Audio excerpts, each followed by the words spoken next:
Hey y'all, it's finally here, the moment many of you were waiting for. Let's talk about how to GM Daggerheart. This is going to be split up into a couple different videos because, my god, there is a lot to say about GMing in general, and then more specifically Daggerheart. So bear with me, and I hope you all get a lot of use out of these videos. First of all, I won't really be going over the main rules of the game here, so if you want to learn how to play the game first, check out the first video in the series. With that out of the way, let's talk about what a GM is. If this is your first experience with TTRPGs, GMs are the ones that sit at the end of the table, typically behind a GM screen, using the mechanics of the chosen game to guide the players through a story. If you've seen Critical Role, Mark Mercer is their GM.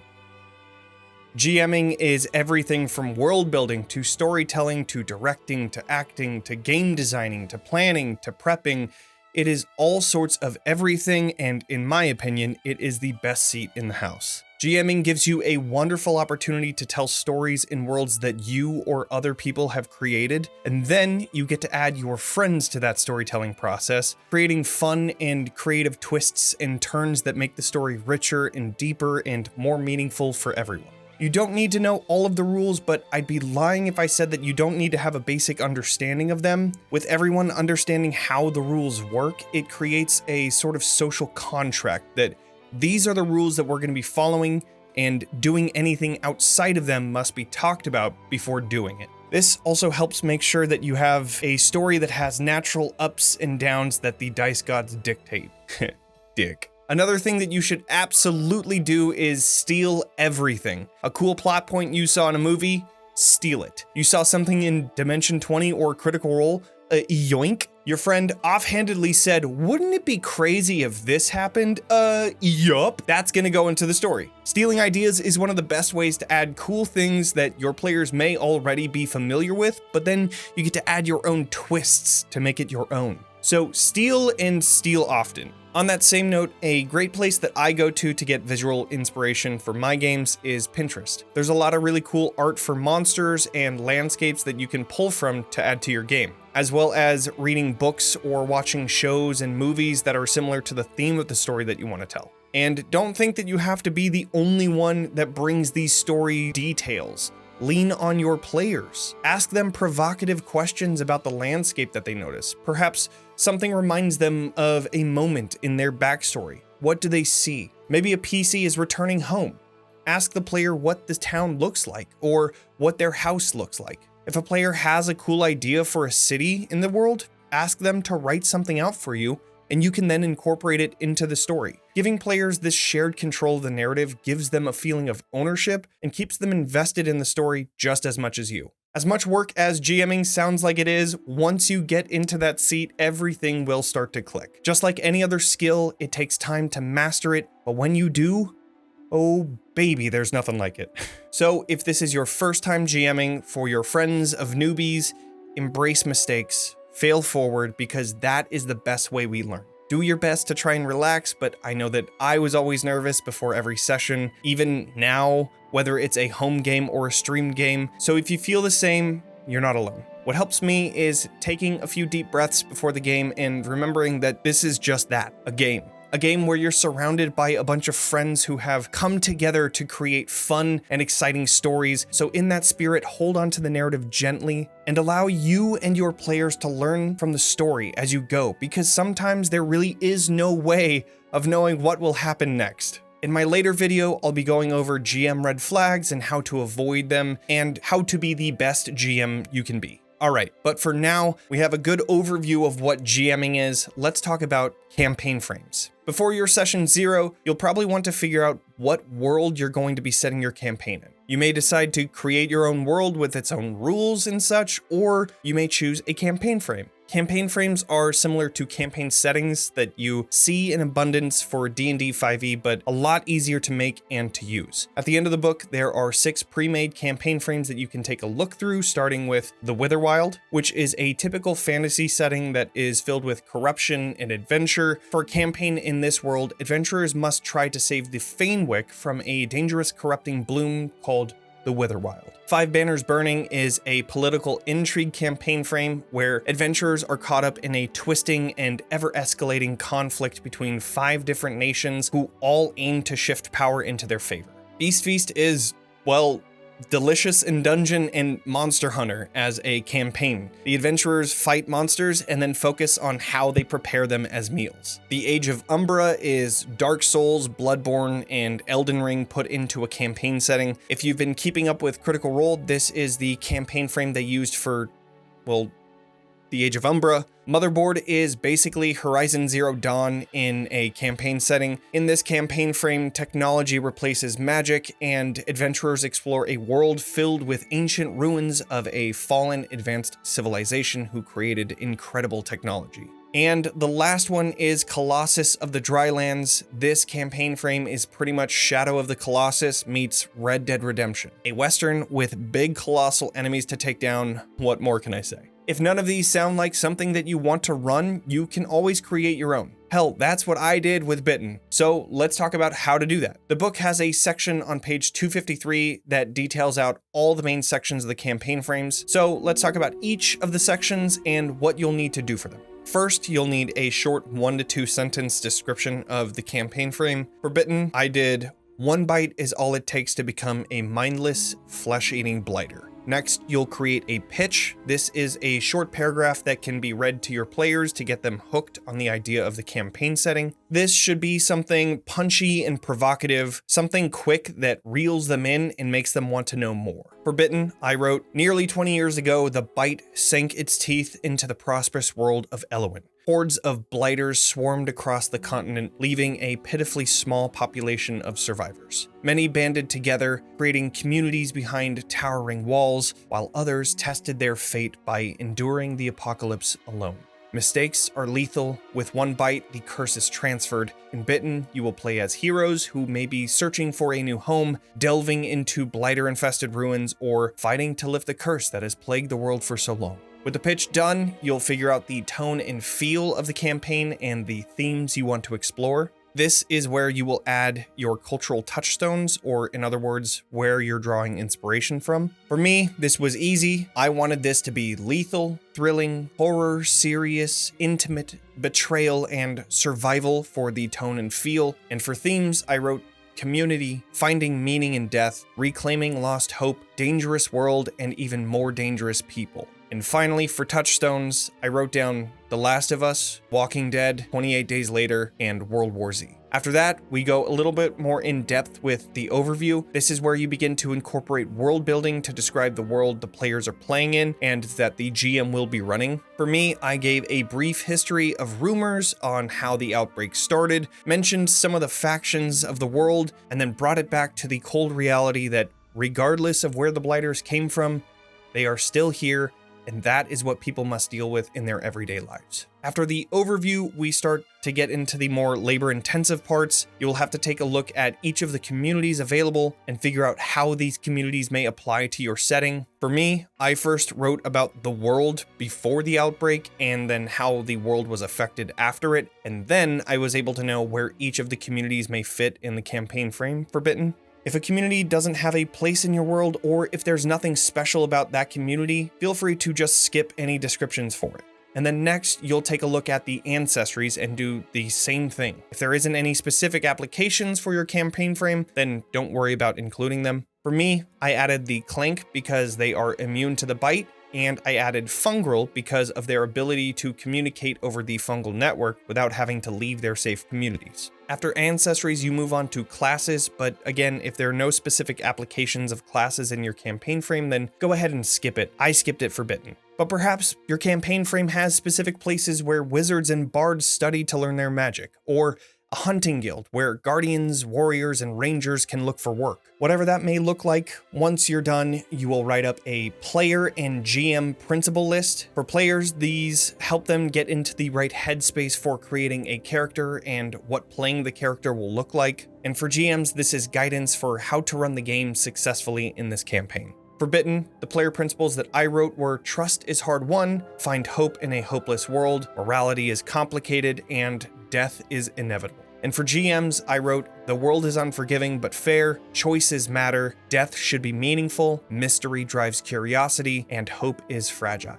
Once you create these taglines, you'll then write a description for each of them with around 3 to 4 sentences explaining what they mean. And then we'll write up the distinctions of your campaign frame. These are things like locations, pantheons, weather, and any other specific details that differentiate your campaign frame from others. For me, I wrote about the bite and what happens after being bitten, as well as a few locations that I referenced in the community section. I added the details about their pre-outbreak government, culture, and what happened to them after the outbreak. After the distinctions, we then move on to writing up an inciting incident, which is basically an opening quest line that you can use for your campaign. For me, I gave a short, vague description of a starting off point for a scouting party to investigate a nearby town, but I kept it pretty basic because this is how I started my campaign, so I didn't want to put any spoilers out. After the inciting incident, we talk about the specific mechanics to incorporate into your game. For this, I added the rules for how the bite works mechanically, what happens if a PC goes unconscious and if they get bit,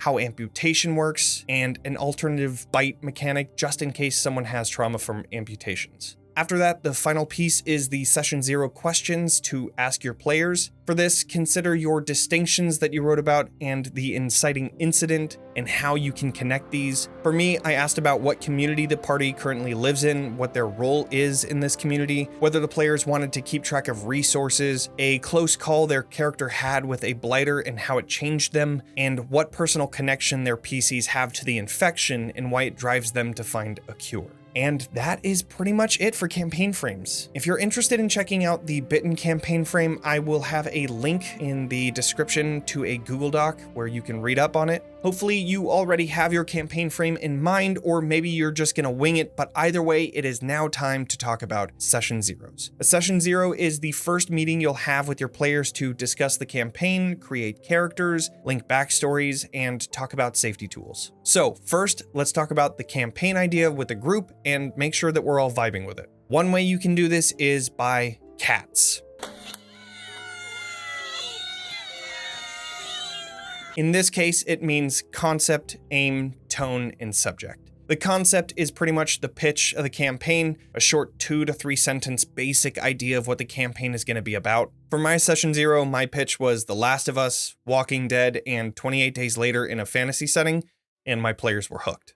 If you don't have a concept or a pitch for the campaign's storyline just yet, I suggest just starting off with something small, perhaps a one-shot, and then learn about the story as you play, and if y'all liked it, then continue with that into a campaign. Next, the aim is a discussion of how you want to play this game. This includes how often you'll be meeting, how long you'll be playing each session, how many sessions you're intending to play, and it also includes discussion about whether this game is meant specifically to hang out and roll dice together, or if you'd like to delve headfirst into immersion and role-playing. Once you all come to an agreement, it is time to start talking about the tone. This is the part where each of you talk about the themes that you'd like to see in the game, whether that's horror, drama, dark, cozy, or adventurous. In the book, there is a list of 12 adjectives that you could write on a note card beforehand and then place it in front of your group, asking everyone which tones they want to have in the game and which ones they absolutely do not want. After circling the ones that they want, you know the main tones of the game, the ones that are crossed out shouldn't be in the game at all, and the ones that aren't marked can be secondary tones to add throughout the campaign. And finally, the subject. In this part, we're going to be talking to the table about the topics that we want to see in the campaign and the topics that we don't want to see. For this, you may want to use capitalism as the main topic of the game. You and your players may want to have a chance to take out the rich billionaire and spread the wealth to the folks that need it. However, maybe you've had enough of that bullshit happening all around you and you'd rather not live in the shit and play in the shit too. Well, that's where safety tools come in. Lines and Veils do a wonderful job of gathering subjects from the real world and listing them for you and your players to mark them as good to have in the campaign with no restrictions, a line where the subject cannot be in the campaign at all, or a veil where that subject can be in the campaign, but it should only be referenced and never on the main stage. MCDM has an excellent Lines and Veils sheet that has easily become my favorite one because of how robust it is, which is unsurprising since it came from MCDM. This sheet came from their soon-to-be-released TTRPG Draw Steel. It looks like it's going to be an excellent TTRPG, and I've only heard good things from folks that have gotten the pre-release stuff. So if you want to check out the sheet and Draw Steel, I will have a link to both down in the doobly-doo. After gathering everyone's Lines and Veils, make sure to set up a code word or a sign to stop the game. An X card is a perfect way to do this, or even making an X with your arms or with your fingers. This shows the group, hey, I need to stop the game, I'm not feeling well. If you're not playing over video or your players can't show an X card, create a code word so that they can say X card, or could we move on from this subject or scene, or hey, timeout. If you're playing over Discord, you could also tell your players to type X in the chat, or perhaps you can create a channel with a PNG copy of an X card so your players can quickly copy that and then paste it into the main channel. But in the case that an X card or a X symbol is made, stop the game immediately. Do whatever you can to support that player, whether that means taking a break or to just skip the part entirely and move on to the next part. Remember, this isn't a personal attack towards you as the GM. This is just your players saying that they aren't feeling well. Whenever there is a fitting moment, ask them what made them feel unsafe. If they're able to answer, make sure to note it down on the Lines and Veils sheet, and then you're able to exclude that from the game moving forward. What we aren't going to do is ignore X cards, not listen to Lines and Veils, kick out players that use them, or be mad that you can't tell the stories that you want to tell because their Lines and Veils are too limiting and that people these days are too soft. Stop it. Get some help. And on that same note, take time to discuss ground rules for how to play, like don't ruin other PC story arcs, don't listen in when the PC speaks to their patron, or no stealing another PC's important items. Basically look up toxic player things and then make a list of rules not to do. You may even want to have no PvP in your game because it often ends with feelings getting hurt. When you make these rules, also talk about what happens if someone breaks these rules. Will a meeting be called to talk about it? What offenses will be an auto ban from the game? Or what happens when the players don't feel safe with how you are running the game? It's important to have these protocols set up before they become a problem so that people have an agreed upon process to solve them. The last thing I'll say about table safety is that it is your job as the GM to keep an eye on your players throughout play. If something feels off, pause the game and talk to your players. If all the players say that they're good, keep going. If even one of those players say that they're feeling off, start a discussion. I'm not saying that you have to be a mind reader, but since you are the facilitator of the game, you are the best person to notice changes in vibes and the best person to stop the game. Anyway, now that you have a full idea of the campaign and what it's going to look like, after talking about safety tools, it is now time to create characters. I have a video where you can guide your table through making characters, or you can help them create their characters on your own. But once the players start filling out their backstory and connection questions, that is time for you to take out a pen and paper and start taking notes. This information gives you great story hooks and ways to push the story forward using the PC's motivations. Save these notes for your weekly prep, and we will talk about prep in the next video. Once the characters are built, we'll go over to the Session 0 questions that are at the end of the campaign frame. If you're using one, if you created your own, then ask whatever questions that are directly related to a life they may have lived before starting adventuring, or personal connections they may have to the world that you built. These questions are supposed to add deeper connections to the world and the story in general, so come up with whatever questions you think achieve that goal. On that same note, ask your players if they have any cool ideas for places to add to the world. Giving them power to world build gives them stake in the world and an even bigger reason for them to be excited to play. Daggerheart has a few different maps that are intentionally left blank for you to just hand to your players and tell them to start labeling locations that may or may not have a connection to their character. You could hand it to each of them, telling them to add a name to a place and create a cool rumor that their PC may have heard. This will give you plenty of side quests or even main quests to get the campaign started, and it also piques the curiosity of your players to want to explore. If you're still unsure of some of the Session 0 parts that I went over, you can always find a written example of running a Session 0 on page 172 in the book. And that's it. That is all we have for the GM Basics and the Session 0 video. In my next video, I'll be talking about how to prep your sessions, so keep an eye out for that. If you have any suggestions for topics you'd like me to cover, leave me a comment. I'd love to start covering things that you have questions for. Thank you so much for watching, and I will see you all in the next video.